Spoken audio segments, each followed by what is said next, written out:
Hello, everyone, and welcome back into another episode of Conversations with Chris and Cameron. It's episode 55. This is Chris Feasmore, And Cameron Waddle. and tonight we are just going to basically talk a little bit about the Florida UK, recap that a little bit, but mainly talk about how overall this season has been very disappointing for Kentucky. I know we've had three key injuries this year, but if you spend $22 million on a roster, you better have a better record than 19 and 11. I get it, three injuries, but I still think there's no excuse to go 19, or I think actually it's 19 and 12. I miscalculated, but 19 and 12 on the year with a 22 million roster. I get it, three injuries, but UK lost to Florida on Saturday, 84 to 77, and basically it was over before it even started. Florida got up 11-0. Of course, UK made a comeback, and then Florida got up big again later on in the first half. UK, of course, came back like they always do, but they never led during the game at all, and a very disappointing game for senior day as well to send off, take away Denzel Aberdeen, Zach Toe, and Walker Horn as well. Yeah, unfortunately couldn't get the ultimate goal in winning the ball game, but like you said, they fought and battled and I mean you could say it got prettied up at the end by making it look a little bit closer than what it actually was. But yeah, I mean credit to Florida because of how dominant and everything they are. I mean, they kept talking about it on the broadcast. It was like every time we'd make a push, they'd flip things and Yeah. go on their own crazy run. Um, so Hmm. yeah, I mean it was overwhelming when they would kind of get on their runs and be it's one of those things where you always say turn what could be a 13-0 run into like a 8-2 run or something and be able to stop those things. They just come at you in waves and Yeah. they piled it on us. So really unfortunate because there I mean for a lot of reasons that's kind of one of our big conference rivals. That's kind of what we used to do to people. Yeah. And now we're kind of getting it done to us. So it was unfortunate and we couldn't get the dub for the seniors, but Yeah. I mean we'll talk about it. One of the seniors had quite the ball game, so Yeah. we'll get into that in a little bit. Yeah, you're talking about, of course, Otegowe. He went off, had 28 points. He wasn't very efficient from the field, though. 8 for 21 from the field. He did shoot overall very well from the three-point line, shot 50%, 4 for 8, and then, of course, 8 for 8 from the free throw line as well. So he did go off from the three-point line and free throw line, but of course, he was missing bunnies at the rim. It feels like Kentucky leads the league in missed layups and dunk attempts from inside the paint. Like it's crazy how many shots that we miss from inside the paint. Yeah, it's unbelievable, and I know some of it's Florida's length, but it's been a thing the entire year. It's not every team has this type of front court, and we've continued to miss them. So yeah, that was definitely an unfortunate part of it because it's not like we necessarily have the greatest 3-point shooting team of all time. So you kind of need to get the bunnies to fall, and that was kind of something we struggled with throughout. So Mhm. um, we couldn't ever. I felt like getting the swing of things. I mean, we went down 11-0 to start it, so it was kind of literally start to finish in every sense of the saying. So yeah, the bunnies around the rim, any of the considered easy shots, it felt like we Yeah. couldn't get to fall all day. Yeah, for sure. And like I said, it was a very great game for Otagowe. And I think the one thing that stands out to me is, of course, Collin Chandler. He only had 2 points, went 1 for 6 from the field, 0 for 3 from the three-point line. And I really think teams are starting to figure out Collin Chandler. And I think he needs to change up his game a little bit instead of, shooting nonstop threes. Like, mix it up with the defense. Like you get the ball from the three-point line, try to attack the rim, see if you can get to the lane, the rim with ease, or if you can do that and somebody's coming after you, like you're about to get double teamed, pass out to an open three-point shooter, whether it be like Denzel Aberdeen or Otego Away. Of course, they aren't the best three-point shooters, of course, but I just feel like Colin Chandler has to probably change up his game a little bit going to postseason play with the SEC tournament, of course, the NCAA tournament coming up as well. Yeah, I do agree with that. It does feel like in the last two games he's been kind of like doing exactly what the other team kind of wants, like where they kind of take him out of it. And he's, I mean, Xavier Lee, he's not the most locked down defender in the world, but the way that he had Yeah. just like asserted where he's going to be the entire game because he was up in Collins' chest, 5 feet outside the 3-point line because they obviously studied. and that was the same thing on Tuesday with A&M. It was kind of just both those games were similar in the Mhm. fact of taking Colin completely out of it, and that Mhm. just can't be the case. I mean, that's been Yeah, like we talked about the three-headed goat.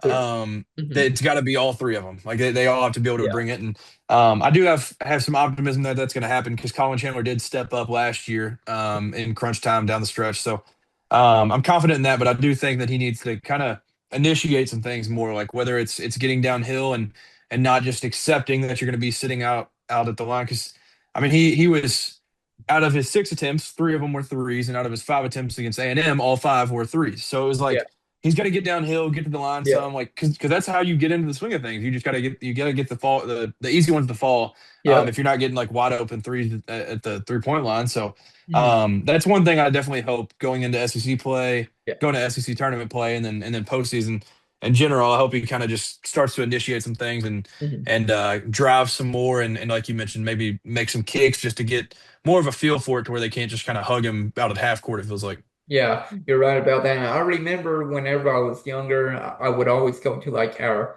high school like basketball bear camp. It was called, I think, something like that. But whenever I was like in elementary school, middle school, like I would go there, and of course the players who were on the high school team would be training, me or the younger ones. But I remember the high school head coach. I forget his name now, but I think. I can't remember his name, but basically, he drilled into us that you always start out, with layups, and then after that, move a little bit out, and then shoot from the free throw line, and keep going back and back to find your rhythm, and if you miss a lot of shots, and go back inside a little bit the free throw line, and I feel like that's what Collin Chandler needs to do a little bit. Like, yes, you've been great basically throughout the whole season, but now you're missing a lot of 3-point attempts, and maybe you need to start attacking that rim. Yeah, for sure. I mean, I know exactly what you're talking about because I had a coach that preached that same thing where it was like you'd have to hit like it was like five swishes, no rim, no backboard, anything from like both blocks, and then same Yeah, about amount of like distance or whatever um, from like in front of the rim, and it was just kind of yeah, it was doing all that, and that's how you'd start everything because it's just the visualization of just like seeing it go through, and yeah, so yeah, I do kind of agree with that, and whether it's I do, I mean, Colin did try to end. I think it was Tommy Hawk's. I think it was Tommy Hawk trying to block it, or maybe it was Condon. I don't remember, but tried to end their life on that one fast break where he tried to punch one, and yeah, maybe that's one of the things. Like you got to yeah, get like a flow going because that I mean, if you look at the Vandy game, they started out like 5 for 6 or something crazy, yeah, and even hit that one step back and all yeah, that. So yeah, maybe he needs kind of something like that, but he's just yeah. we need him down the stretch here because it's gonna Yeah, be big. yeah, for sure. And I was hoping that the same thing would happen for UK as they did last year, where they were able to defeat Vandy towards the tail end of their regular season. They started to go on a little bit run. I don't know how many games they won to finish out the regular season, but of course they won one game in the SEC tournament versus Oklahoma, and then of course they went on a roll in the NCAA tournament a little bit, got to the Sweet 16, won their first two rounds and everything. And I was hoping that it would be the same exact thing as last year, where they were able to defeat Vandy with ease at Rupp Arena, but that didn't happen for UK, sadly, though. Yeah, sadly that was not the case. Yeah, Yeah, I was trying to keep up with it. I didn't want to bring it up yet, but I was yeah. just I was about to seeing bring it seeing up the myself. bam stat. It's Yeah, unbelievable. yeah, I'm looking right now. He has 77 points. There's still 3 minutes left, but the Miami Heat are up 144 to 119, just a little bit less than 3 minutes, but 77 points. I think that's a career high for, of course, Adebayo, but I'm talking about a high for former cats in the NBA. Of course, you all know Devin Booker scored 70 points, and I think that was yeah, that was in the 2016-2017 season. It was the game where UK was able to defeat Lonzo Ball. De'Aaron Fox went for 38 points, and I was so happy that UK was able to defeat UCLA and Lonzo Ball. That was the same day that Devin Booker scored 70 points against the Celtics, but of course the Suns lost him. But hey, at least the Miami Heat are going to get a win with Adebayo having 77 points though so far, and he could get into the 80s possibly. Yeah, I'm trying to figure out. I guess it's during a timeout right now because I don't have it pulled up, but I mean there's 2:56 left, Yeah. and I mean, it's been stuck there. At 77, it's crazy, but I'm pretty Yeah. sure because obviously Wilt has 100. I'm pretty sure 81 is the second, so he Yeah, could literally second move up to Kobe. second all time in Yeah. scoring. That's absurd. Yeah, it is definitely absurd, and you would never expect it to be Bam Adebayo to be the third leading scorer in the NBA. Like you would maybe say like Devin Booker, somebody like that, or like Damian Lillard. Of course, he's injured. He's out for the year, still recovering from the torn Achilles, or like Donovan Mitchell. Like you would expect those players, maybe even Kevin Durant, to get near the 80-point mark, but surprisingly, Bam Adebayo, a dominant big man from UK. Yeah, he is now at he's fourth all time right now. Wilt had 78 one game. Oh, So Will he's has fourth. So he's got to yeah. get to third. Got Yeah, to he's at least got. get there. Hey, I would not be surprised if he doesn't get to at least 80. Like he might not pass Kobe, but I think he can get 3 points in 3 minutes unless, the Miami Heat, Eric Spoelstra pulls him. Yeah, I'm kind of curious if at this point you just leave him in there just to Yeah, see because it's yeah, I mean this is unbelievable stuff here. yep, for sure. And like I said, it's just insane to see 77 points. And I'll have to, watch the highlights to see how Adebayo got to 77 points. Of course, he's shot 30 free throws. So, like, he's made 30 free throws. He's shot 37. So, he could have already been past 80 if he made all of his free throws. Yeah, that is true. Yeah, he could have easily been past it, but Yeah, 84 um points if he made all of his free throws. yeah, I mean, golly, dude. It's just hilarious to see the stat line of the guys Yeah. because it's like 4, 12, 10, 5, 77. Yeah. Yeah. Like that's unbelievable. But Yeah. yeah, I don't know where the whole game flow is right now because Yeah. I do not have Yeah. don't have There's two don't have it minutes pulled left up. But now. I want him to get second all time. It would just be hilarious because Yeah. I Past like the Kobe. reason that I have it like engraved in my brain is on anytime I do like my career, that would always be my goal is just like all right, past Wilt, but Yeah. on your way up while you're trying to like get your player better and everything, you'd always feel like all right, there's Kobe's at 81, and Yep. then there was like the 78 behind that, and you're like all right, well let's do that. So now it'd even be funnier if it's like all right, I got to reach Bam. That's Yeah, like gotta the reach Bam, gotta reach the former cat. But yeah. it's going to be insane though playing 2K now in the future, and now you'll have to pass, Bam Adebayo on there now. Yeah, yeah. Like kids all across the world are just gonna be like, all right, let's meet Bam's record, I guess. But Yeah, man, that's just insane. Of course, we'll talk a little bit more about that later on in the podcast once the game is official. But 77 points with 2 minutes left, though, insane. yeah.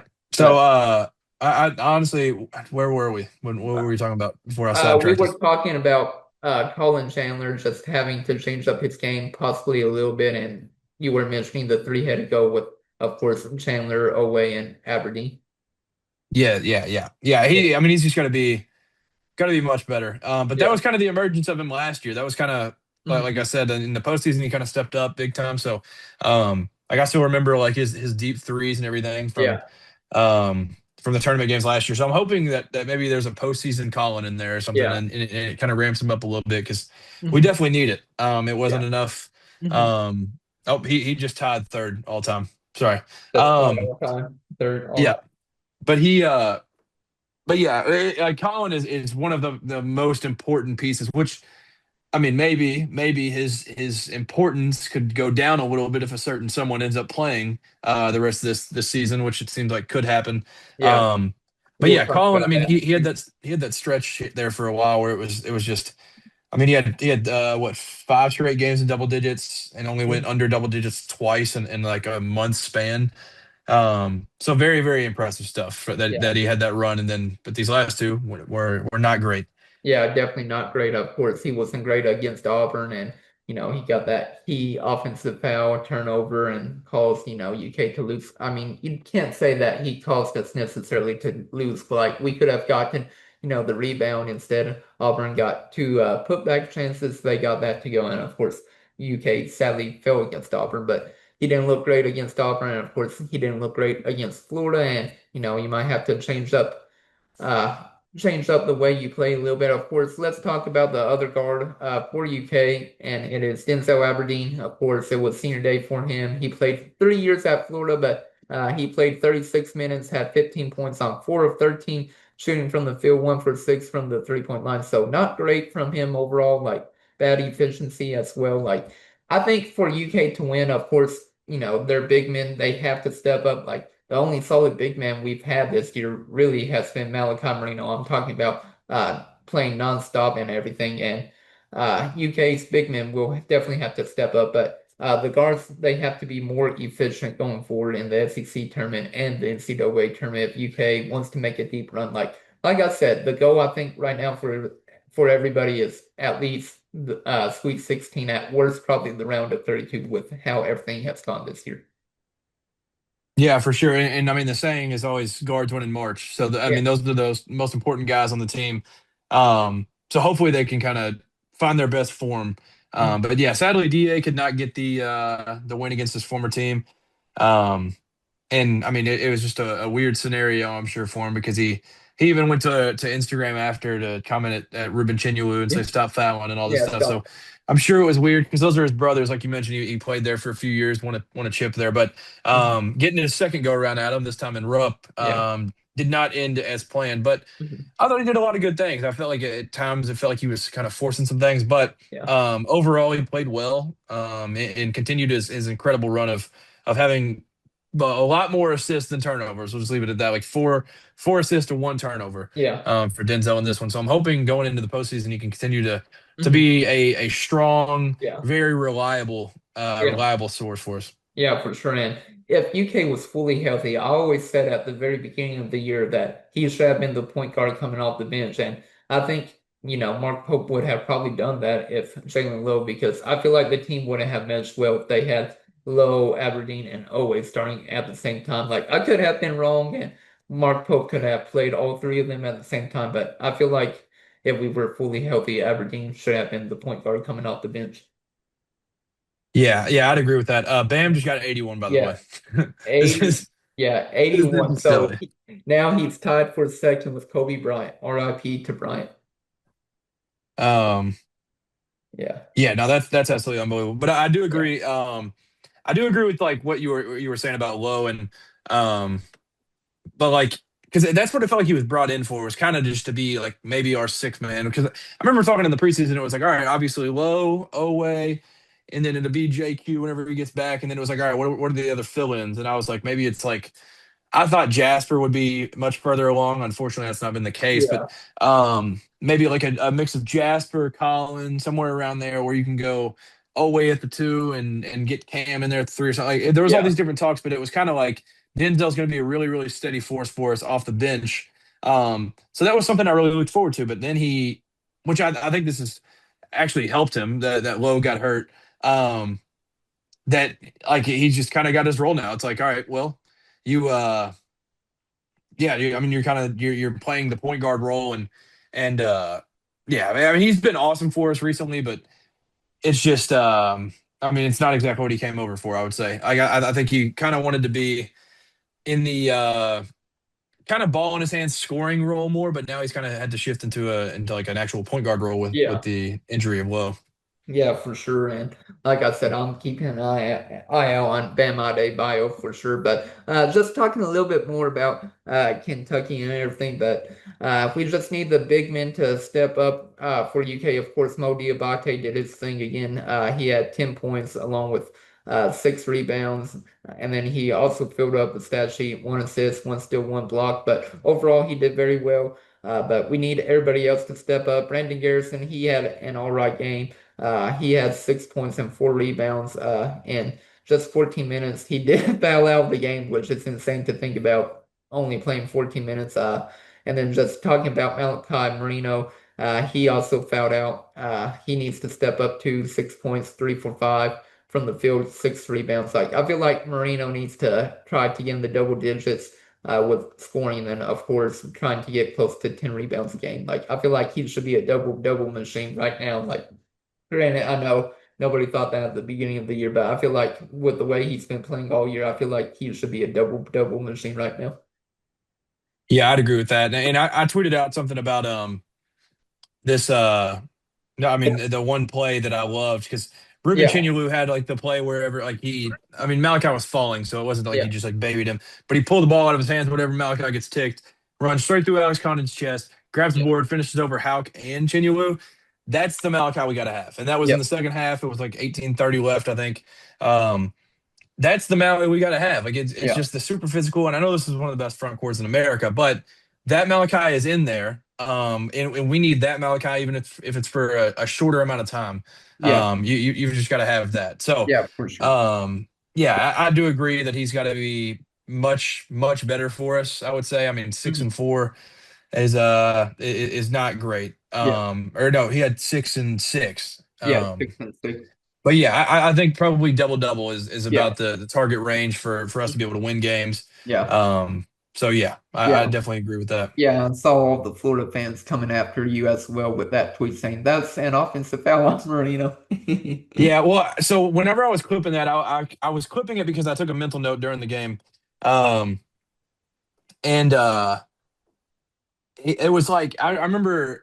So I remember that play, and I was like, I'm going to clip this. We need to see this Malachi, whatever. And I knew that, but then I went back and I was like, oh, I don't really remember him running through Alex Condon's chest. Like that's pretty funny. And I was Yeah. like, I'm actually going to leave that in there in hopes of Florida fans seeing that and getting ticked about that. And it worked. It worked to like a charm. So they were very predictable. But Yeah. I didn't respond to any of them. Yeah. Yeah. But yeah, it I'll was funny. respond back to him. And on the other side of the news, Adebayo is now officially number 2 on the scoring list with 83 points. Crazy. Yeah, 83 points, dude. Gosh, that's so many points. Yeah. Yeah, and I've been man, this is wild. Yeah. 83 ball. Just very well. I'm going to have to watch the highlights after this podcast. But do you have anything else you want to mention about the Florida game? Of course, we'll talk about overall just how disappointing this season has been, and then we'll get into the SEC tournament. We'll just talk about how far we think UK will go in it. I think they'll at least get to day 3 of the SEC tournament because we'll have good news. Hopefully, like Kam Williams could also be returning for Kentucky potentially tomorrow. Well, this podcast will be posted on Wednesday morning, but it would be great to see Kam Williams come back because he's listed probable on the availability report.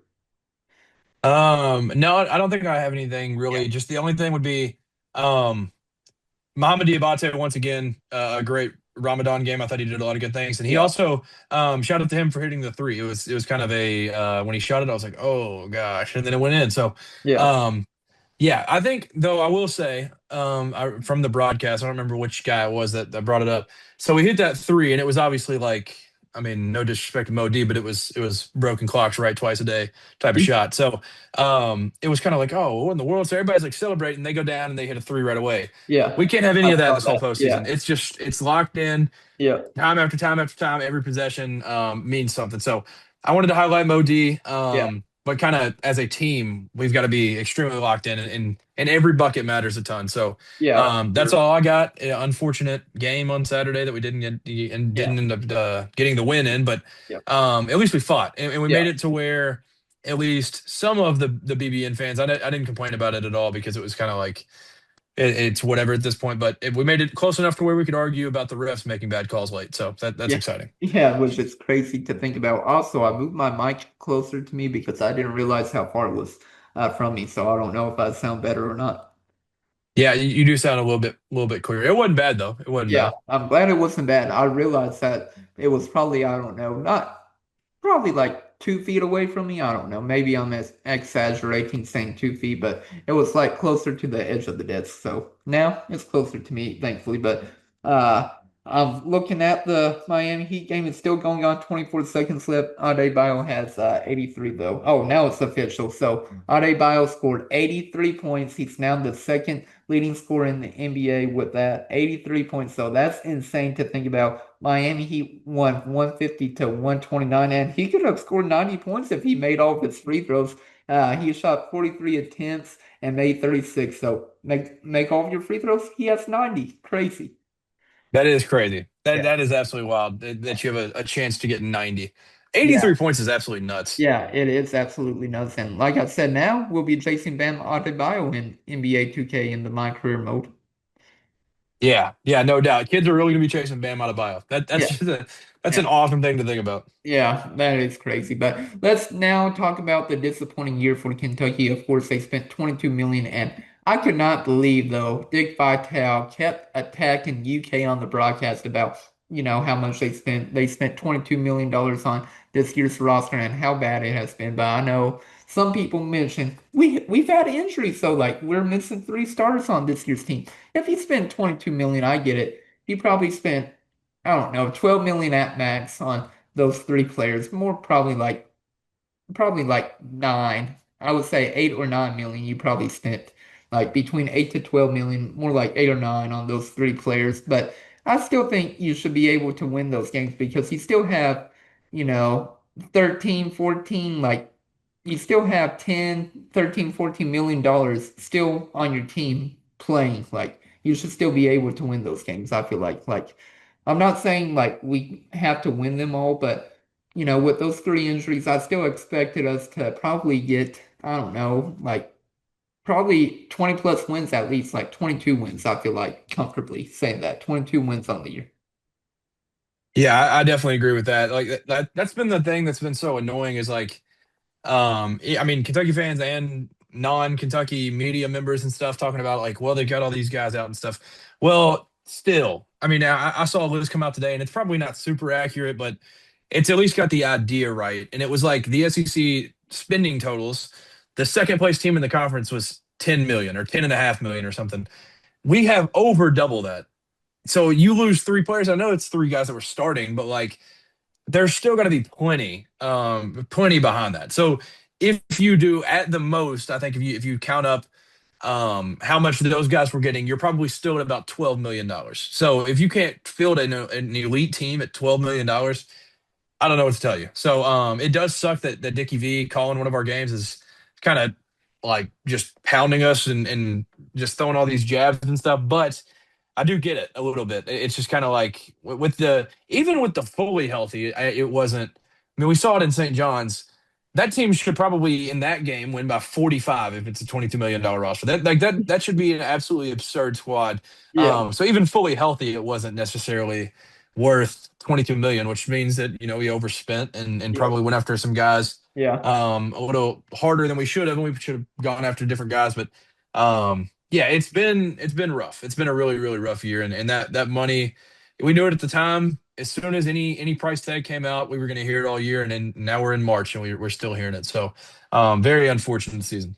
Yeah, for sure. And even with blanking on his name right now, the writer Kyle Tucker. Even with Kyle Tucker getting back into covering college sports, which I'm very happy about. But I do remember a tweet from him recently, like within the past week, 2 weeks, where he said that UK should spend a lot of money on a lot of six men, which he isn't wrong. Denzel Aberdeen was a six man. Like Jalen Lowe was starting at Pitt, but Pitt was awful while he was there for the 2 years he was there. And then, of course, Mo Diabate, six man for Alabama. Like Jaden Quaitance was a star for Arizona State, but he was only averaging like 9.7 rebounds per game. Like everybody was expecting him to take that leap if he was fully healthy, which he hasn't been. But just talking about how UK spent so much money on these six men when they could have been going after stars like Donovan Dent, Yaxel Lindeberg, Lamar Wilkerson, just to name a few players, or the guy that just went off for A&M against us, Ryland Griffin. That's another player that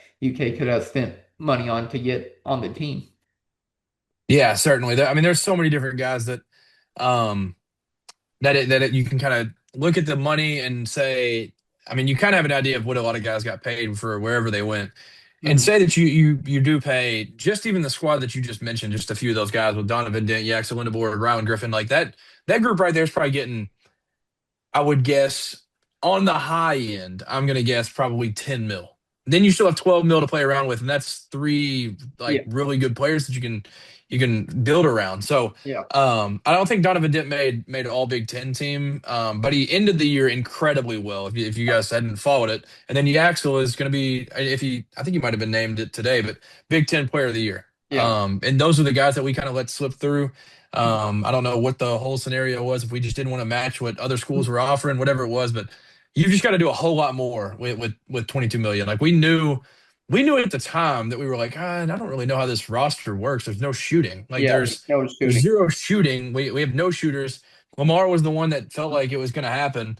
But he said he didn't want to just be another guy. And now Yeah, he's going to miss the tournament. But more than uh likely. Yeah, yeah, so it's just you got to be able to lock these guys down. Like even if Yeah. Lamar's kind of like in that boat where you're like, maybe he's gonna slip. Like just up the price. Like those Yeah. are guys you got to get to be able to fill this roster. Like if Yeah. Lamar's on this team, that opens up so much more for so Yeah. many other people. It would help both sides of that. So, Mhm. yeah, it all comes back to roster construction, and we Yeah. talked about it over the summer of what we had built here. Yeah, for sure. And, like in UK's first year, and talking a little bit about this, we'll talk a little bit more about it. But there's been a name mentioned that, UK might add to the staff because there's one position that Mark Pope has open right now. It's not the GM position, but he did talk about that. There's another position that he wants to add, which is more than likely the GM position. But talking about the player development coaching position that they have, where Keegan Brown is a name to monitor for that situation. And I know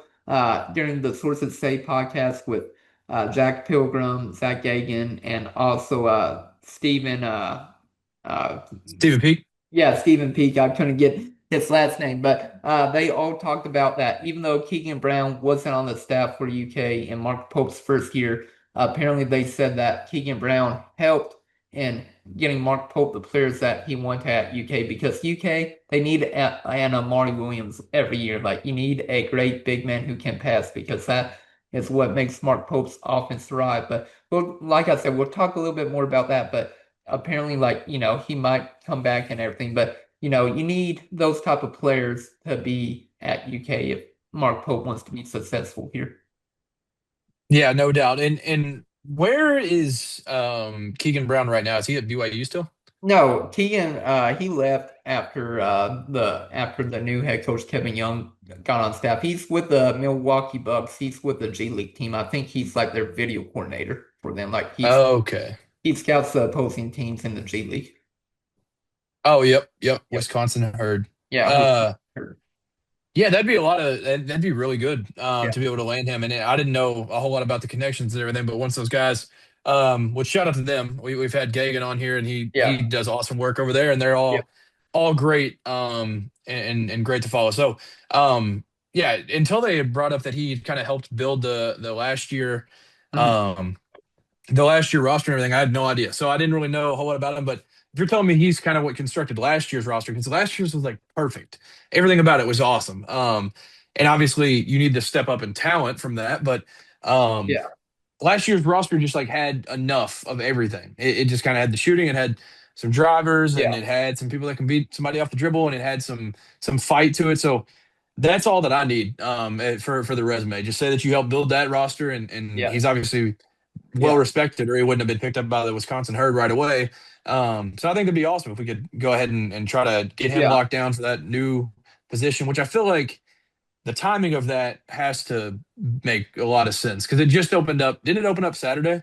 That new It job? opened up Saturday or the weekend before, one of the two. Like Yeah, I can't remember. it opened up recently though, like within the past 2 weeks. I Yeah. would say, So yeah, yeah, it just makes too much sense. So I'm hoping that's the case, and yeah, Mr. Keegan Brown can join the yeah. staff because that would be huge for us. Yeah, I'll be honest. I was completely surprised that he did not join the staff at UK whenever Mark Pope first got hired. I don't know if it was a decision from Keegan Brown, if it was a decision from Mark Pope, or even a decision from UK saying, hey, you can only bring like two or three staff members from, BYU to come join you at UK because we don't want, the same staff that you had at BYU. We want, a staff that feels like it can go out and do whatever we want like be able to go out and recruit like with everybody that we have. Cody Feger, of course, came from BYU. Nick Robson, I believe, also came from BYU. I could be wrong about that, but like Mark Pope, he basically brought a brand new staff with him from Baylor, and then of course from the G League with Jason Hart and everything. So he brought a brand new staff, and I was completely surprised that Keegan Brown didn't come with him though. Yeah, that is kind of shocking.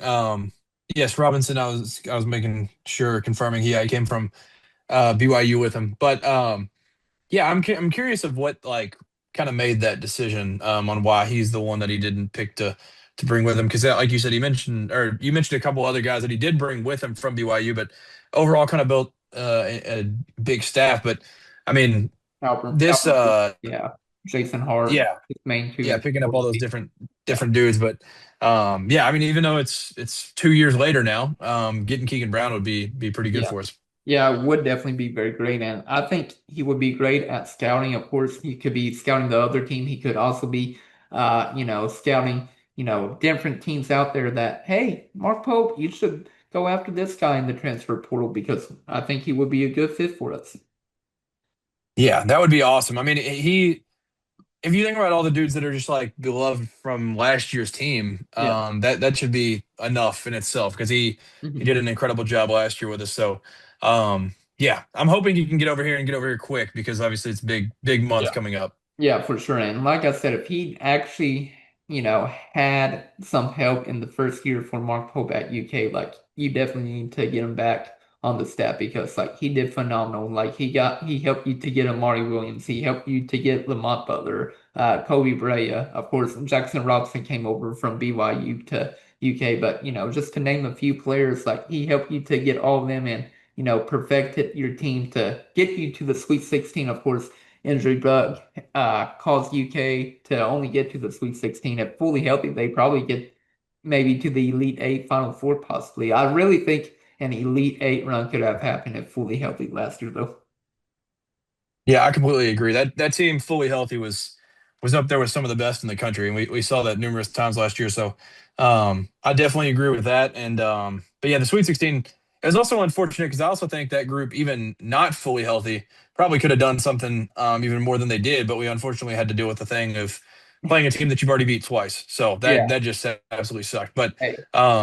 yeah, last year's group was awesome. Ton of fun Yeah. to root for. Yeah, I mean, it'll probably happen for UK again this year, where last year UK lost to not Auburn, Alabama three times, and then of course it'll probably happen this year to UK again, sadly to Florida, where they'll probably play against Florida in the third round if they get to that far in the SEC tournament, which I think they will. We'll talk, of course, talk a little bit about that a little bit later, but I want to talk about real quick the SEC awards, and then we can transition into how far we think UK can get into the SEC tournament, but Otagoaway and Malachi Moreno, they earned all SEC honors for the 2025-2026 season, and that's great to hear. With Otagoaway making second team all SEC, and then Malachi Moreno also making all freshman team. So that is great to hear. I thought Moreno, or not Moreno, I thought Oweh should have gotten on the first team All SEC. I was so surprised that he didn't. Of course, Jacoby Gillespie from Tennessee got the award over him for the first team, which, if you take Gillespie off Tennessee, they're going to be perfectly fine. But if you take Oweh off of Kentucky, like they're going to only win probably like 10 or 15 games. Yeah, I do agree with that. And shameless plug here. On my own my own social media and stuff, all that I do. The jump, I did do a like my own like conference for each conference, like the first team. And the one thing that I do hate now, which this makes it even more annoying that OA was snubbed from the first team, is that conferences do a lot of the like the Big 12, I think, released 10 on their first team this year. Like it's kind of whack. So I did release mine. I did five, and I thought Owe on 1,000% should be in above Gillespie. Like at least Yeah. he's on at least a team, but first team it seemed like a no brainer. Yeah. Tyler Tanner had an awesome year. I don't think he probably should have been over him, but like over Gillespie 1,000%. Gillespie Yeah. was like there was some games last like this year that they kind of needed, and he put up a stinker in it. So like Mhm. Owe came out and did phenomenal for us all year. And I Yeah. don't even know what he averaged in SEC play, but I'd have to imagine it's more than Gillespie did. Yeah. I know he averaged like 18 overall, so their stats Yeah. are similar. But like you mentioned, the effect that they have on their team, Yeah. like without Gillespie, Tennessee's fine. Yeah. Without Owe, I mean Kentucky, unfortunately, is definitely dropping down a lot. Yeah. So.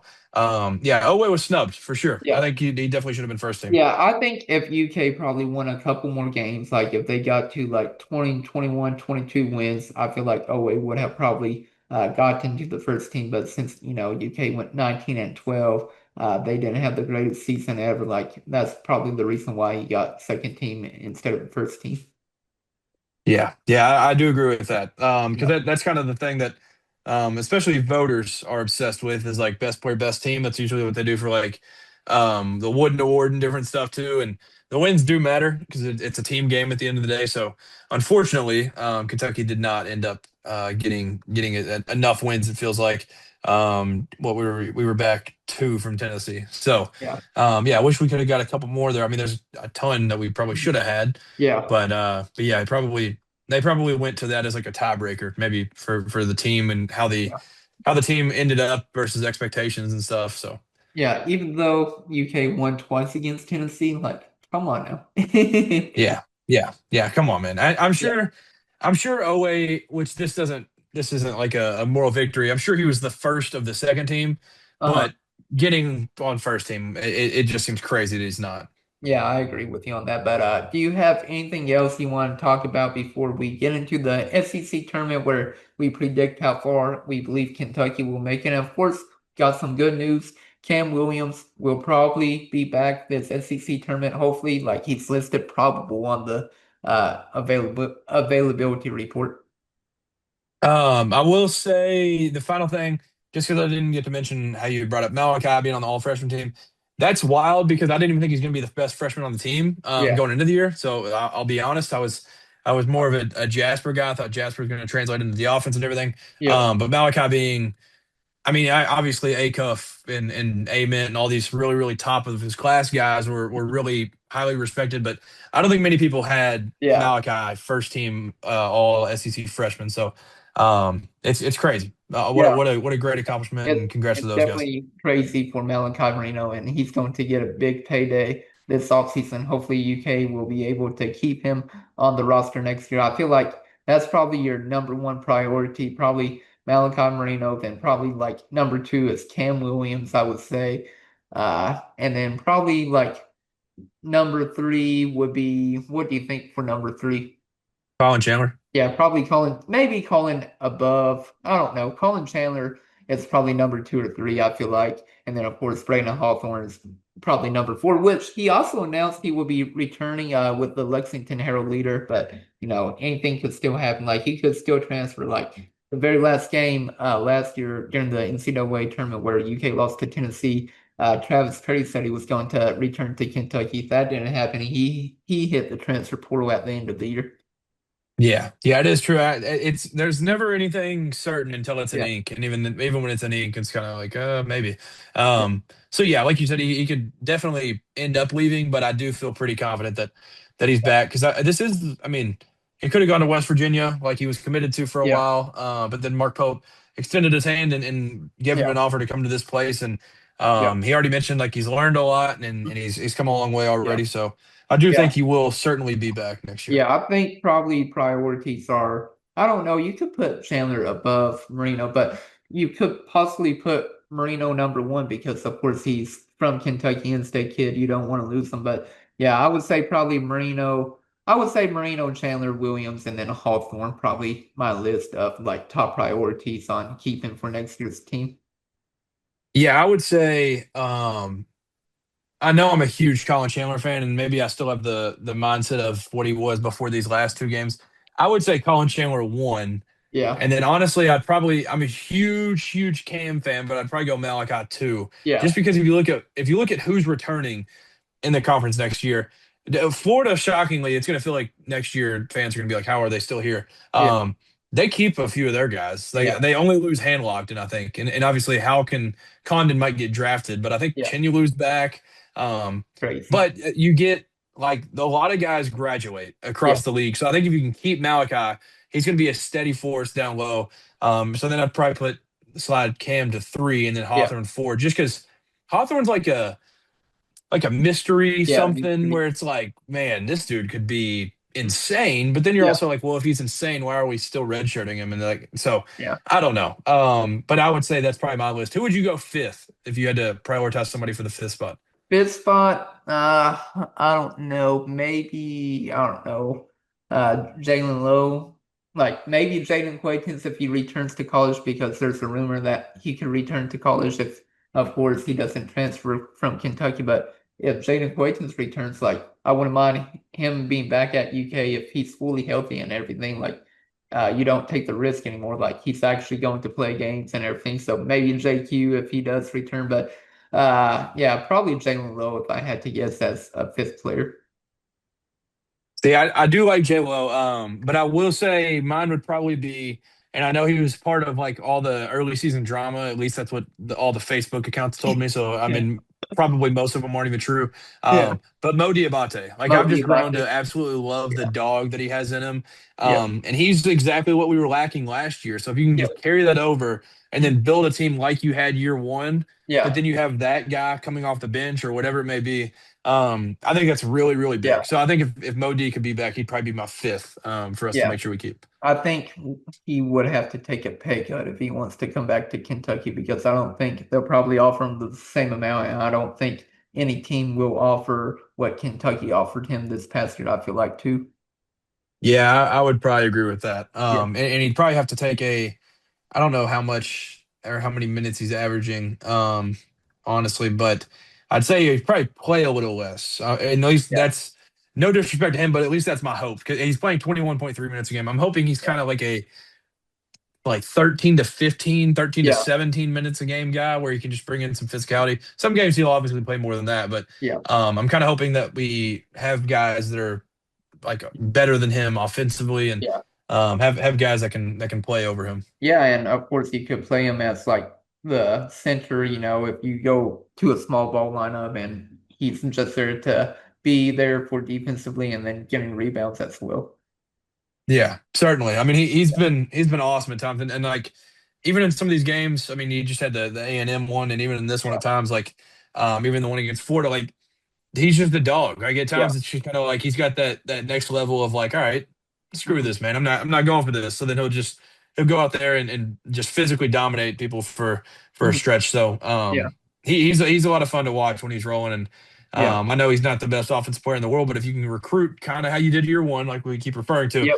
then you have all the offense around him. It's not really gonna have to. You're not gonna have to worry about him Yeah. bringing any offense. Yeah, you're right about that. But enough talking about roster construction for this episode. Let's get into the SEC tournament. And of course, UK will be playing on Wednesday, which will be when the podcast gets uploaded. But Kentucky is sadly the number nine seed in the SEC tournament. Will play against the worst team in the SEC with LSU, where UK needed a Malachi Moreno game winner, Malachi Miracle, as people were saying, to defeat LSU. They were down by 18 points. Somehow we came back in the second half, and Marino hit that tough game winner after that Hail Mary pass from Collin Chandler to be able to do that. And I think if Kam Williams does play, because he is listed probable, I think if he comes back, I do think he'll be a little rusty, of course, but he'll come off the bench, of course, as well. But I really think UK should win this game. They should be able to win, I would say, by 10 plus points. Like, you still have that home court advantage because, UK fans will travel to Nashville for the SEC tournament, even though they are playing on Wednesday. They had a chance to get the double bye, of course, but they lost to Florida. Like, everything else happened for Kentucky on Saturday. Like, everything that UK needed to get the double bye happened. All you had to do was win against Florida. That didn't happen. But now you're playing on Wednesday, and I do think UK can defeat LSU. Yeah, playing on Wednesday is extremely weird. Yeah. That's the best way to put it. It's very, very odd. Something that we've definitely not experienced in a while. I think it's 1979 was the last time that we played on a Wednesday, and actually that tournament turned out all right. We went to the championship game. I think we lost in the championship, but playing on Wednesdays is weird. It used to be that like BBN would kind of travel that day, and maybe if we play on Thursday, then we'll be there. But like even Yeah. traveling on Wednesday was crazy. It was kind of people would like work through Wednesday and then they'll travel Thursday, Friday. Yeah. Um, but it's a new world Yep. and it's you can't do anything about it at this point. And it's crazy. I saw somebody tweet out, or it might have been like an Instagram post or something, but it said like Kentucky was like nine in the preseason AP poll or whatever. Mhm. We were chasing number nine. Nine was the assignment, and we end up Yeah. being the nine seed in the Yeah. SEC. And it was like, all right, well, yeah, life comes at you fast sometimes. So Yeah. you get a chance to go and play this game against LSU and in an early game, which is also going to be really weird watching the Cats Yeah. midday. But you get a chance to kind of redeem yourself. I know you won the game, but like that's as bad as Yeah. we've looked at times this year. We were trailing by 18 in that one. Mhm. very ugly game. So Yeah. I'm Yeah. hoping that we can kind of come out, punch them in the mouth early, and Yeah. never have to think too much about it. But Yeah. playing on Wednesday is just very odd. Yeah, it's definitely very odd. And, you were talking about nine, trying to get number nine. I always made that joke back in the 2020-2021 season when UK only won 9 games. I said, hey, the goal was to get to number nine. So we got to, number nine during that awful season that UK went 9-16. So of course UK's the number nine seed against LSU in the SEC tournament. Like you were saying, it's just crazy that UK is playing on Wednesday, the very first day. Like that never happens to UK. Like usually they get at least a single bye and usually the double bye, but it's just shocking to not even have a bye at all. Yeah, yeah, it is wild. Yeah, honestly, the hashtag time for nine has been around way too long. We gotta go ahead and get number nine so that we can move on to Yeah, figuring out something that rhymes with 10. But yeah, yeah. um, yeah, it's very odd to play Wednesday. It's just it's a terrible situation. But the only thing I will say with this number nine floating around, let's just avoid any type of game in the NCAA tournament that includes a nine. Let's not be an eight or a nine because that absolutely terrifies me like no other. So Yeah, I don't want to do that. Nobody wants that. And I mean we'll talk about what these games mean for seeding and stuff, but hopefully if we can win this game that we keep talking about on Wednesday against LSU, we won't have to worry about ever being in that 8-9 game. So yeah. hopefully that's the case. Hopefully we can get to like a 7 seed or something. 6 seed probably. 6 seed is probably the best right now we can get to.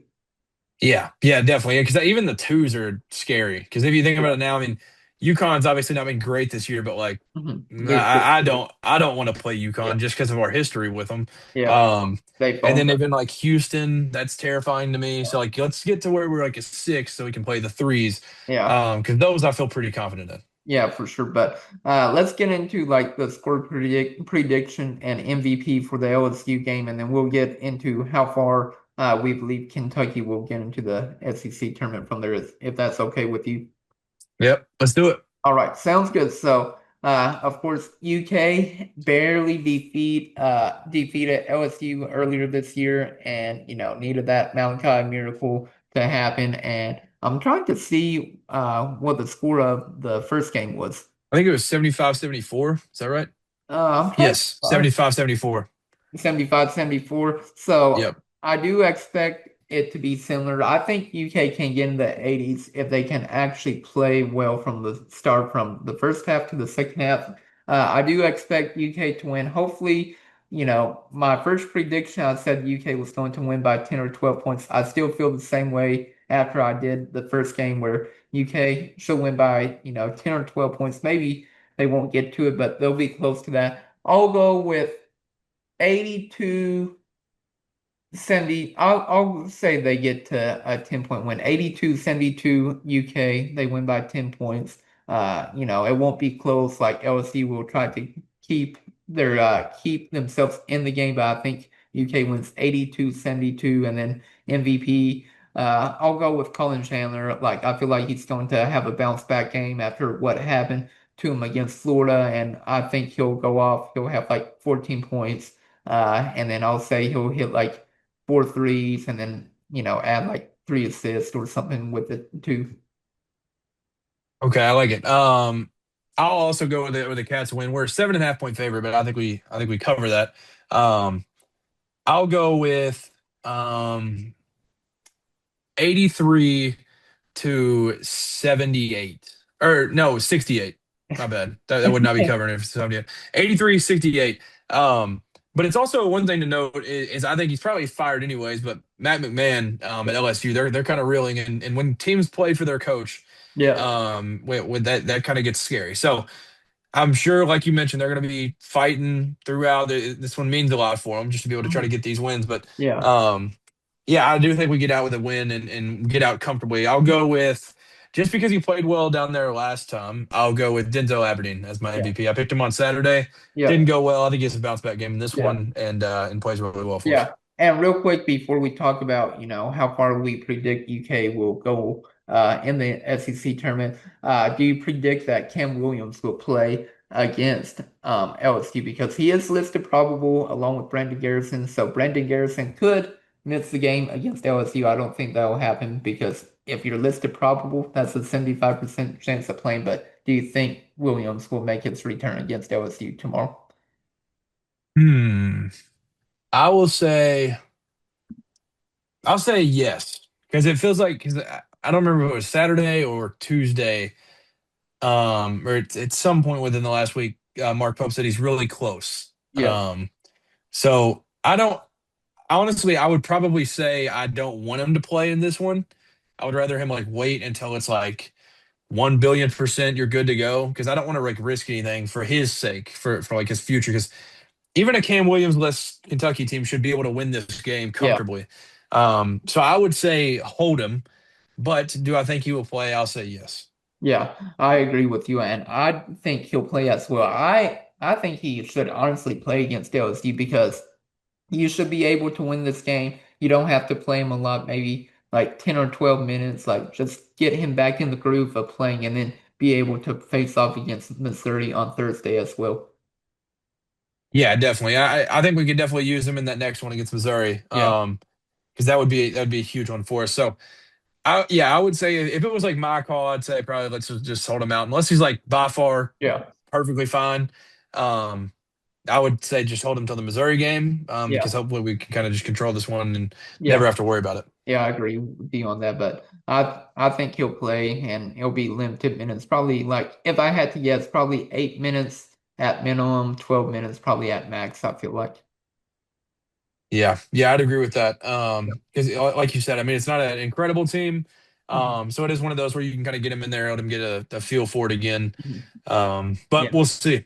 Yeah, we'll see. But let's get into the second round. So UK will advance after they are able to defeat LSU. Hopefully that happens. So then they play against number 8 Missouri, and UK will want to get their revenge because, of course, UK lost to Missouri at Rupp Arena in a game that UK should have won, but they lost. I couldn't believe that they lost that game. And I think wasn't that the last game that everybody was technically fully healthy for UK? I think Lowe played along with Jaden Quaintance and then Kam Williams as well. I think that was the last game where UK was technically fully healthy. Of course, they weren't because Lowe had his shoulder injury. Quaintance was still coming back from his ACL, and then of course Kam Williams was fully healthy at that time.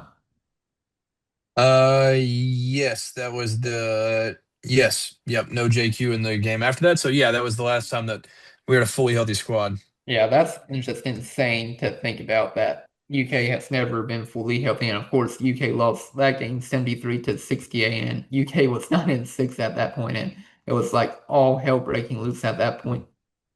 Yeah, no doubt. That was a game where we were up 66-58 with 4:34 left and blew Yeah. it. That was In a, just like all-time in a all-time collapse there. Yep, all-time class. But I do believe UK will get their revenge against Missouri.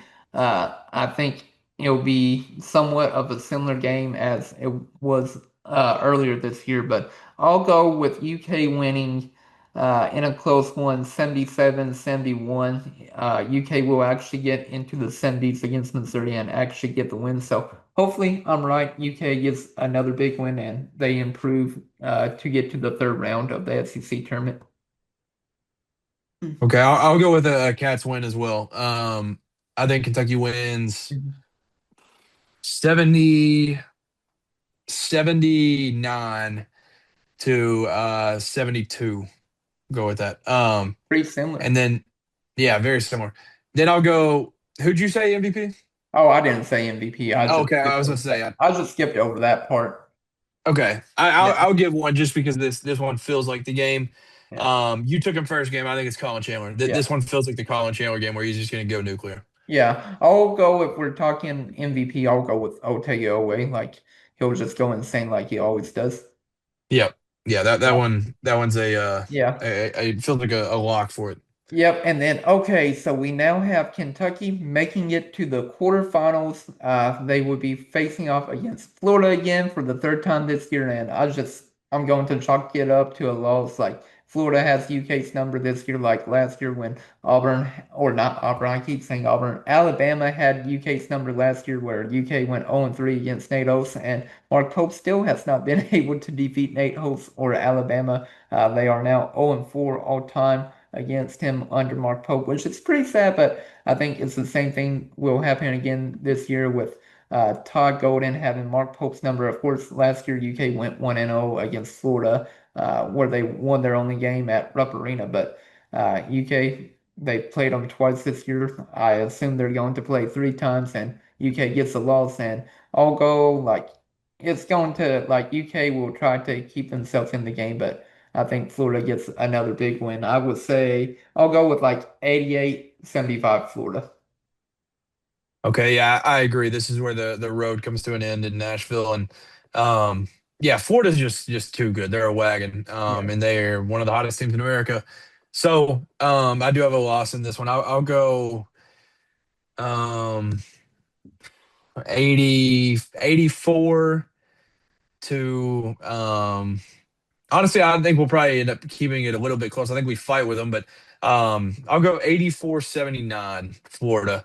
So we battle, but we end up losing. Yeah, I just think it'll be a blowout just because it'll be UK's third straight day of playing, and then of course Florida's first day of playing in the SEC tournament. That's why I'm predicting more of a blowout. Yeah, I guess the only thing that could be a positive is like you already, which I mean they play road games all year anyways, but Yeah. like you've already been there, you've played in the arena and all this, so like maybe that's why you can Hmm. battle in this one. But I Yeah. definitely wouldn't write us all the way off. I don't think Hmm. um I feel like I'd be shocked if we just got like ran out of the Yeah. gym. Mhm. Um, but I mean, we it felt like we were going to in both of Yeah. these games, and we battled back, thankfully. Mhm. So, Yeah. but I do think we lose a close one to them. Yeah, for sure. Real quick, let's predict on who we want to win the SEC tournament. So I'll say Tennessee will upset Vandy, so it'll be Florida versus Tennessee, and then I will say Alabama will make it to the semifinals as well, along with Arkansas. Like I'll be like A&M and Arkansas will be good. Like that could be an upset for sure, but I have Arkansas defeating A&M. So Alabama versus Arkansas, Florida versus Tennessee. Then I'll say Florida versus I'm going to say Arkansas gets the upset against Alabama. Arkansas almost won against them whenever they went to Tuscaloosa. So I'll go with an upset win there. I'll go Florida versus Arkansas, but Florida wins the SEC tournament this year. I'll go a lot of the same for those first couple rounds, but A&M beats. I'm just gonna guess this first game. I don't even. It doesn't really matter. I'm gonna guess Oklahoma. Oklahoma's kind of been playing well recently, but Yeah. A&M then beats Oklahoma. Then A&M beats Arkansas. So then A&M plays Alabama, and then Florida plays. I'm gonna go with Vandy. I think Vandy will beat Tennessee, but so Wow. I'll go the 1 versus 4, and then 2 versus 6, and then I will go with Alabama matching up with Florida again, and Florida drums them. Just Wow. the 20 point game. I mean, similar to what it was when they played in what was it, January. They just Yeah. beat the crap out of them. So Yeah. I think Florida is just a wagon right now, and they end up Yeah. winning and beating Alabama in the chip. Yeah, for sure. And like I said, I think Florida's going to win, but we'll see what happens because they're playing the best ball right now, I feel like, in the SEC. But we'll see. And then, of course, we'll see if Kam Williams also comes back for Kentucky. All I really want is for UK to not get drummed like they did last year against Alabama in the SEC tournament because I think we lost by 20, 30 points against them in the SEC tournament. I couldn't believe that. I just don't want that to happen against Florida if UK gets to that point in the SEC tournament. Yeah, I mean, I've never even like looked back at that SEC tournament game, and Yeah. thankfully that night I was actually celebrating a friend's birthday, so I didn't have to like fully absorb that absolute beatdown. But Yeah. if you told me in hindsight that we lost by 275 points, I'd probably believe you. It Yeah. felt like we never had a chance from the tip. It was bad, but Yeah. maybe things can swing the other way this year, and we can get some wins. And Hmm. um, yeah, I will say like the Florida one, it's not felt like either of the games like yes, they would like kind of respond to any like run that we would make in this one, but it felt like in both the games, like Kentucky was alive. Like we had a chance. Like we made a push in the second half in both of them where we were like, all right, maybe we can like get out of here with a win, steal this. So Florida being the team that's in our path, where they've absolutely murdered everybody they've played except for us. Maybe that's a good thing. Maybe we Yeah. can find a way to rattle in there. But like you said, sometimes when you play a team a third time, it Yeah. goes the opposite way and the other team gets it, and sometimes it ends up in an absolute beatdown. So I'm hoping it's the first option and we actually can go beat the Gators. But Yeah. I'd be lying if I said I was super confident in us doing that. Yeah, for sure. But do you have anything else you want to add? I want to hit on a couple quick hitters real quick with UK football, and then we'll wrap up the podcast. I don't think so. I'm very happy to get Kam Williams back. I'll just put it that way. Very, very excited for that. Yeah. So some quick hitters real quick. Kentucky football, they lost out on two players from in-state. They lost out on Seneca Driver, four-star tight end from Boyle County. He ended up committing to Oklahoma, right? I think it was Oklahoma. Yes. Yeah. Yep. Yeah, he ended up committing there, so we lost out on him. And then, of course, UK lost out actually on somebody from Lexington with Jordan Haskins. He ended up committing to Louisville. So sadly, of course, Will Stein, like out of the two players that we just named, you really wanted to get Seneca Driver if you could, but sadly, of course, he's going to Oklahoma. But that could still change. It's still National Signing Day. It's still a while away, and anything can happen in that recruitment. So hopefully, UK can get Seneca Driver actually to stay in state. Another thing I really want to mention also, Harley Gilmore. He is returning back to Kentucky football. Apparently, from the rumor that I was told, don't know if it's true, rumor I was told he actually never enrolled at Baylor at all. Like, of course, it was told that he flipped his commitment from, he went from UK to Louisville, then flipped his commitment to Baylor. But the rumor I was told he never actually like enrolled in classes there. Huh. That is interesting. I will mention the Seneca driver one really, really sucks. That one hurts bad. It's also Jason Witten as their tight end coach, Yeah, so it's kind of like, all right, well, that's a tough one to go against. But like you mentioned, it's never over till the NLI is signed and they are on campus. And even after that, it's not all the way certain because you could get them in a transfer portal or something. yeah, Um, so that one sucks. But yeah, the Harley Gilmore one, I guess I was trying to think. I guess we hadn't filmed anything since then. That's a wild story. yeah, Just the fact that he's been like Kentucky, and then it was to Nebraska, and then back to Kentucky, and then it was Kentucky for this year, and then he was like yeah, Louisville, and then it was Baylor, and then it's right, back to Kentucky. It's like I yeah, just like made the joke the other day. I was like, he's like a crazy ex you just can't get over. So it's like yeah, we keep him coming back. But I mean, he's a really good player, so I'm yeah, excited to get him. yeah. It's just a weird scenario. Yeah, for sure. It's definitely weird, but like I said, that's the rumor I was told. I don't know if it's completely true. That's why I'm saying rumor, but the rumor, like I said, he never actually enrolled at Baylor at all. Like he Wait, committed. so did he enroll at Louisville at all? I don't think so. I don't think he ever enrolled anywhere. Huh.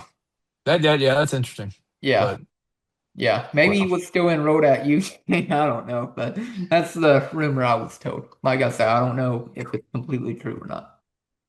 college football in 2026, man. Yeah, college football in 2026. A couple other things I want to hit. Of course, Will Stein was on KSR on Monday. It was, and they kicked off spring football. Couple of things I want to mention. Basically, Will Stein, he is not afraid of the SEC schedule. Basically saying, if you are scared, go to church. That was a crazy soundbite that he had on the radio show with the KSR and everything. And then, of course, he also mentioned that UK will play with 6 seconds of hell. That also stood out for me as well. And like I said, I really think UK can do very well under Will Stein. Like he has that offensive-minded brain, and of course, the past 13 years under Mark Stoops, it was all defense and everything. Now it's going to be offense, and we'll see how that plays out, though. Yeah, I will say I was very unfamiliar with the term "if you're scared, go to church." Did not know that was an Ice Cube song. I didn't know So that.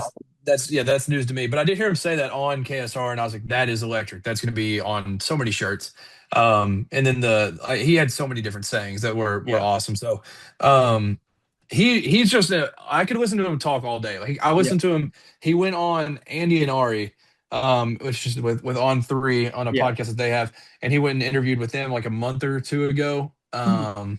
And it was awesome. It was absolutely phenomenal. Like it was literally like he lives out you can tell he's not scared at all. It's like he has that quote where it's like just, I mean, they got to play us too. Like Yeah. they still got to play us, and like we're not backing down to anybody. And you can tell he's so fired up for this job and this opportunity. And I've noticed how in multiple interviews I've heard him say, I get to coach at Kentucky. Like it's like an honor of Yeah. his. And yeah, it's awesome. I'm very, very bought in for this football season and everything. And Yeah. yeah, getting spring ball ramped up was fun. I'm excited to see some clips and stuff from it. Getting practice one done under our belt today. Yeah, for sure. And like I said, it's going to be very interesting to see, what the Will Stein era is going to be like because everybody knew under Mark Stoops how it was going to be like. Of course, there were some exceptions where, you had the Will Levis, Wandale Robinson connection. Hey, they're actually teammates again with the Tennessee Titans. That probably won't sadly last long. Like Will Levis will probably, get traded or released, but we'll see what happens. But it's cool that there's a connection. But there were some exceptions to that. Will Levis, Wandale Robinson back in 2021, back in 2018 with Terry Wilson as well. So some exceptions on how UK's offense was ran, though. Yeah, certainly. That's been one thing that he pointed out on that interview with KSR, and then he's pointed it out on multiple interviews I've watched with him, where he said like Kentucky's right there. Like yeah, like even in talking in like recent years, like we should have beat Texas last year. We've been close with Ole Miss. Like Kentucky's right there. You just got to be able to score points. Like that's what Yeah, it's come down to every single time.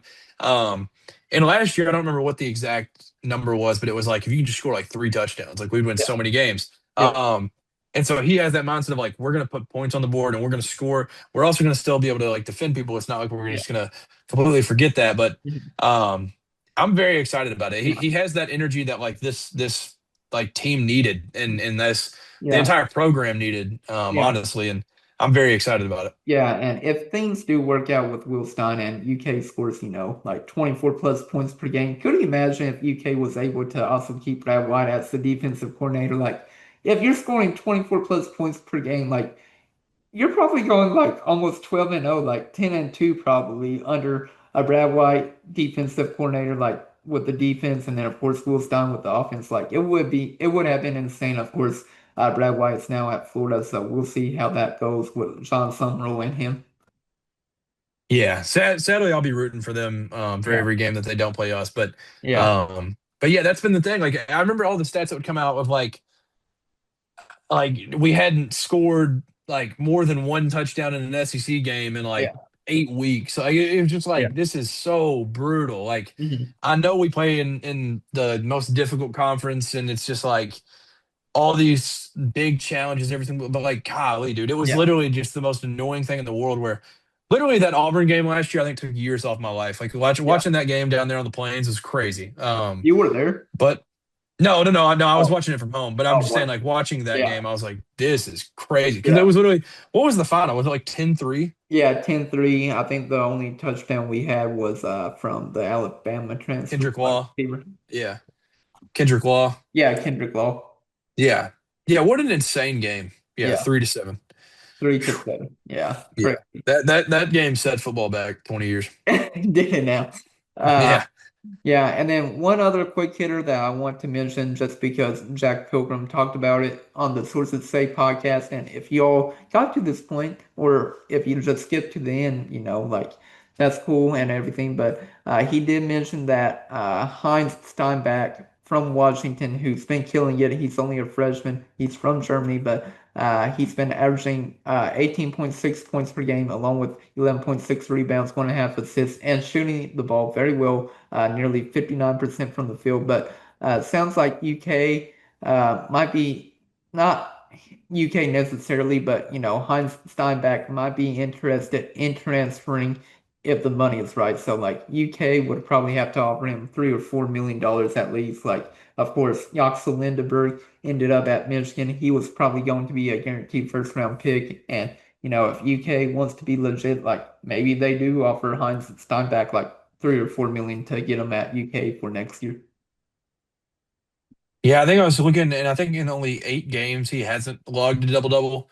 Heinz Steinbach's like literally just one of the best bigs in the country. And I was shocked by it, which I don't know how in like super like legit it is that like he's going to transfer and everything because he's projected like right outside the lottery, Mhm. or some drafts have him in the lottery, But like he had a game the other night against USC where he had 22 points, 24 rebounds. Yeah. And then followed that up with 26 and 13. He did four straight double doubles, 24, 16, 22 and 11. Like the dude is insane. Yeah. Six foot Absolutely insane 11 ball player. too. Huh? 6'11" too. Yeah. Yeah. I mean, he would be exceptional Yeah. to be able to land. And he's one of the Mhm. like you mentioned with the price tag, he's gonna get a bag from somewhere Mhm. and he's gonna be make somebody very happy. We'll just put it that way, whether it's at the next level or if it's in college for another year. It kind of I guess comes down to what his agents think. But Yeah. I would be I mean, you'd have to tell me to calm down on a podcast if we got Hunter Steinbach. I'll just be Yeah. honest. Same here. Like UK would have to spend a pretty penny. And then last thing I want to mention, Caleb Hope committed to Arizona. Not surprised. So like, of course, UK recruited him early on, got him on an official visit during Big Blue Madness, but could never make up the ground, and he ended up committing to Arizona. But that's all I have for the podcast, though. Yeah, I can't say I was stunned by it. Yeah. I don't think anybody in BBN would be stunned by it, but it's just another one that we went after and we didn't land. So it just Yep. kind of adds salt to the wound and it kind of sucks. But Yeah. do you want to mention anything about Dink Pate before we can get off here? Oh yeah, Dink paid. I completely forgot about that. Also, yeah, Jack Pilgrim also mentioned that on sources say too that it sounds like UK has a great shot to land Dink Pate. If you all don't know who he is, he's about to turn 20 years old. He's played 3 years in the NBA G League. He has that connection to Jason Hart because he was on the G League Ignite whenever he was 17. He was the youngest professional athlete too at that time to make that jump from high school to the G League. So, I would love to get Dink Pate at UK as well. His birthday is today as we're filming this. Hey, happy Yeah. birthday. Yeah. Hey, Happy might as birthday, well Dink commit Pate. to Kentucky, right? What'd you say? I said, might as well commit to Kentucky on your birthday, right? Yeah, exactly. Yeah. Yeah. March 10th, Yeah. he turned 20. So, but yeah, it's just really weird to me. We've talked about this, like, just seeing a guy that had Knicks on his jersey, and I know it's the Yeah. Westchester Knicks, and he's never signed it. Like, I know it's like technically legal. It just feels so weird to me. Yeah. Like, he's a really, really good player. But man, it just feels weird. But if it's legal, go get the Yeah. best of the best players that are possibly legal for us, and Yeah. let's ride. Because Yeah, I'm and I think it, he would be able to get eligibility easily with college because he never signed, an NBA contract. He's only signed G League contract, so I don't think eligibility will be an issue with him. yeah, yeah. It seems like it'd all be fine. So Yeah. yeah, if it's legal, go get the best players possible. I mean, if LeBron's allowed to come back at some point, just go get him. I don't Yeah, care. We go just get him. gotta go win ball games. That's Yeah. all it comes down to. Yeah. Could you imagine Dean Pate and Tyron Stokes together? It'd be absolutely wild. Yeah. And I mean that dude Stokes. I don't know what in the world. Yeah. No clue what's gonna happen with that Yeah. whole situation. But Hey, yeah, that duo right there, be awesome. he's trying to plan, another visit to Kentucky after his high school season wraps up. So we'll see if that actually happens. But do you have anything else you want to add? We'll talk, like I said, in another podcast more about roster construction for next year, who we would love to see on next year's team. I'm going to have a tweet out soon to tell you all about my dream team that I want, and then of course the most realistic as well. Nope, I think I'm good on this one. Yeah. It's officially March 10th is Dink Pate's birthday and the Bam Adebayo Day. That's Yeah. what I'm naming it. Yep. Hey, I mean, happy birthday to Dink Pate. Hopefully you're a Kentucky Wildcat soon. Yep. Hopefully so. It'd make a lot of people happy. All right, but we appreciate you all watching on YouTube and of course listening on Apple Podcast and Spotify. But this is Chris Feasmore and And Cameron Waddle. signing out. Go UK.